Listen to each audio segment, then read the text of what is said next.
Good morning students. 10वीं वाले बच्चे, सिद्धि हिंदी विद्यालय के इस ऑनलाइन क्लासेस में आपका हार्दिक स्वागत है। अब बच्चों, यहाँ पे हमारा ये जो लेसन चल रहा है वो समास व्याकरण में।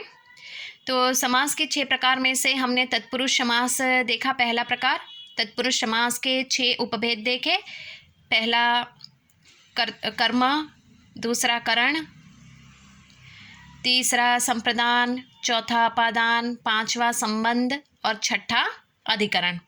उसके बाद समास का दूसरा प्रकार हमने देखा द्वंद्व समास, तीसरा प्रकार हमने देखा द्विगु समास, चौथा प्रकार हमने देखा कर्मधारय समास और पांचवा हम अभी देख रहे हैं कौन सा, बहुव्रीहि समास। ठीक है, तो बहुव्रीहि समास में हमने देखा कि जिसमें पूर्व पद और उत्तर पद प्रधान न होते हुए कोई अन्य तीसरा पद ही प्रधान यानी मुख्य होता है, उसको बहुव्रीहि समास कहते हैं। उसके करीबन 5 उदाहरण भी बच्चों हमने देखे।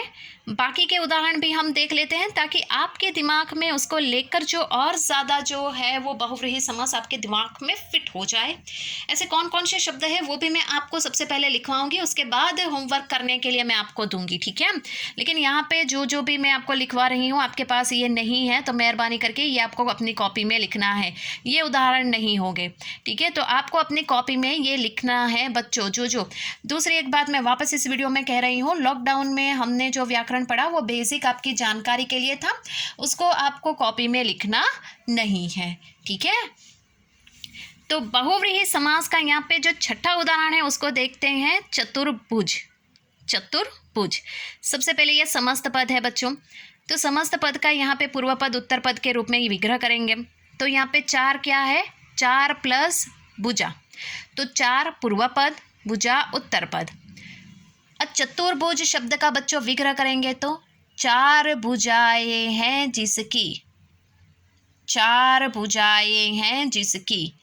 सोचो बच्चों, किसकी 4 भुजाएं यानी किसके 4 हाथ है, विष्णु। देखो मैंने यहाँ पे लिखा है ना विष्णु, अब समझ में आया। बिल्कुल उसी प्रकार देखो यहाँ पे ये जो चतुर्भुज शब्द है ना बच्चों, ये हो सकता है कि यहाँ पे द्विगु में भी आए। क्यों कि चतुर यानी कि यहाँ पे चतुर का मतलब है 4 और द्विगु में हमें क्या संख्या याद रखनी है। अब समझ में आया। कुछ एक शब्द बच्चों ऐसे होंगे कि जो कर्मधारय में भी आएंगे, मैं आपको बताऊंगी कौन कौन से शब्द कर्मधारय में आते हैं।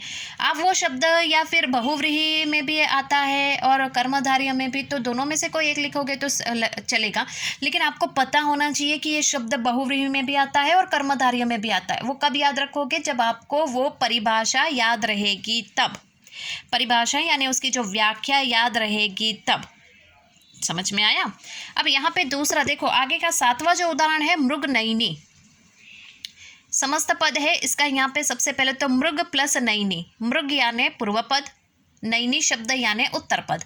अब यहाँ पे उसका विग्रह करेंगे बच्चों, तो यहाँ पे मृग के समान नयन है जिसके, मृग, मृग यानी हिरन, हिरन के समान जिसके नयन है, कौन, तो कोई हमें पता, नाम नहीं पता यहाँ पे कौन, तो इसका मतलब यहाँ पे मृगनयनी शब्द, तो ये क्या है, किसी की तुलना करना होता है ना, नयनी यानी नेत्र, किसी के आंखों की तुलना करनी होती है ना, तब ये शब्द का इस्तेमाल करते हैं। मतलब कोई भी स्त्री हो सकती है, कोई सुंदर स्त्री, यहाँ पे मैंने लिखा है देखो, सुंदर स्त्री। मृगनयनी, मृग यानी हिरन, पूर्व पद, नयनी यानी नेत्र, तो विग्रह करेंगे तो मृग के समान नेत्र है जिसके, यानी हिरन के समान जिसके नेत्र, कोई भी स्त्री हो सकती है। समझ में, तो यहाँ पे सुंदर स्त्री। उसके बाद विषधर, विष पूर्व पद प्लस धर, धर उत्तर पद। विग्रह करो बच्चों ये शब्द का, विष को धारण किया है जिसने, विष को धारण किया है जिसने। अब सोचो बच्चों वापस, विष को किसने धारण किया, शिव जी। यहाँ देखो लिखा है मैंने, शिव। अब समझ में आया। उसके बाद त्रिलोचन, ये शब्द भी बच्चों किस में आएगा, संख्या मतलब द्विगु, यहाँ पे भी आ सकता है, बहुव्रीहि समास में भी वो आ सकता है और द्विगु में भी वो आ सकता है। ठीक है, वो मैं आपको बताती ही जा रही हूँ कौन कौन से शब्द ऐसे हैं जो दोनों में आ सकते हैं।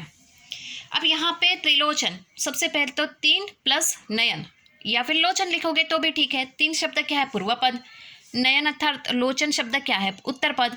विग्रह करो इस शब्द का बच्चों, 3 लोचन है जिसके, तीन लोचन है जिसके। अब सोचो वापस, तीन लोचन यानी तीन आंखें किसकी है? शिव जी की।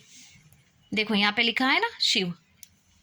उसके बाद पीताम्बर, पीताम्बर, ठीक है। तो यहाँ पे सबसे पहले उसका पित्त, पित्त यानी पीला, पूर्व पद अंबर, उत्तर पद विग्रह करो इस शब्द का, पीला अंबर है जिसका। अंबर यानी वस्त्र। अब सोचो बच्चों, मतलब किसका अंबर यानी किसका वस्त्र पीला है? श्री कृष्ण का। देखो मैंने यहाँ पे लिखा है ना श्री कृष्ण। बच्चों ये पीला अंबर अर्थात पीताम्बर ये शब्द आया है, कहाँ आया है? कर्मधारय समास में। हमें उसमें क्या याद रखना था? विशेषण विशेष्य। याद आया कुछ? कल आगे वाले वीडियो में ही हमने देखा था पीताम्बर शब्द, जो विशेषण अंबर यानी वस्त्र, वस्त्र कैसा है? पीले रंग का। विशेषण मतलब वस्त्र की विशेषता बताता है, उसके विशेष्य कहते हैं। अब समझ में आया? ये पीताम्बर शब्द अगर परीक्षा में पूछा जाए तो आप अगर कर्मधारय लिखते हो तो भी सही है और बहुव्रीहि लिखोगे तो भी सही है। उसी प्रकार से त्रिलोचन, तो वो आपको बहुव्रीहि लिखोगे जवाब तो भी सही है, और फिर ये द्विगु में आएगा तो द्विगु लिखोगे तो भी सही है। चतुर्भुजा उसी प्रकार, चतुर्भुजा भी यहाँ पे चतुर्भुज ये शब्द भी आप अगर बहुव्रीहि में लिखोगे तो भी सही है, और ये शब्द आप अगर उसमें द्विगु में लिखोगे तो भी सही है, क्योंकि उसमें संख्या देखनी है। अब यहाँ पे आगे वाला उदाहरण हम देख लेते हैं, वीणा पाणी, ठीक है। वीणा पाणी, अण लिखा है, न नहीं लिखा है। तो वीणा क्या है? पूर्व पद, पाणी क्या है? उत्तर पद। यहाँ पे मैं आपको बता दूँ, पाणी शब्द का अर्थ होता है यहाँ पे हाथ। तो वीणा जिसके हाथों में है वह, वीणा पाणी में है जिसके, अर्थात वीणा हाथ में है जिसके। अब सोचने वाला बात है, किसके हाथ में वीणा है? तो माँ सरस्वती। तो यहाँ पे देखो माँ सरस्वती मैंने लिखा हुआ है, ठीक है। उसके बाद यहाँ पे महावीर, तो महावीर शब्द में महा पूर्व पद है, वीर उत्तर पद है। विग्रह करो इसका, महान है जो वीर, महान है जो वीर। अब सोचो कौन महान है? तो महान तो यहाँ पे महावीर शब्द तो हम हनुमान जी के लिए इस्तेमाल करते हैं, तो यहाँ पे हनुमान, महावीर। अब समझ में आया? उसके बाद सत्यप्रिय, सत्यप्रिय सबसे पहले उसमें सत्य पूर्व पद, प्रिय उत्तर पद। विग्रह करो इस शब्द का, सत्य प्रिय है जिसे, सत्य प्रिय है जिसे। अब कौन से इंसान को सत्य प्रिय हो? तो मतलब इसमें तो कोई भी हो सकता है, तो यहाँ पे विशेष व्यक्ति, विशेष व्यक्ति। अब समझ में आया बच्चों? तो ये आपको अपनी कॉपी में लिखना है। इसको बहुव्रीहि समास कहते हैं। अब समास का एक ही प्रकार हमारा बचा है, अव्ययी भाव समास। तो आने वाले वीडियो में हम अव्ययी भाव समास, ऐसे शब्द भी मैं सबसे पहले आपको लिखवाऊंगी, उसका विग्रह भी करेंगे, उसके बाजू में समास का कौन सा प्रकार है वो भी लिखेंगे, फिर मैं आपको होमवर्क में दूंगी ताकि आपको परेशानी ना हो। आज की इस वीडियो में यहाँ तक रुकते हैं, आने वाले वीडियो में समास का जो अंतिम प्रकार है उसको देखेंगे, ठीक है। तब तक के लिए थैंक यू।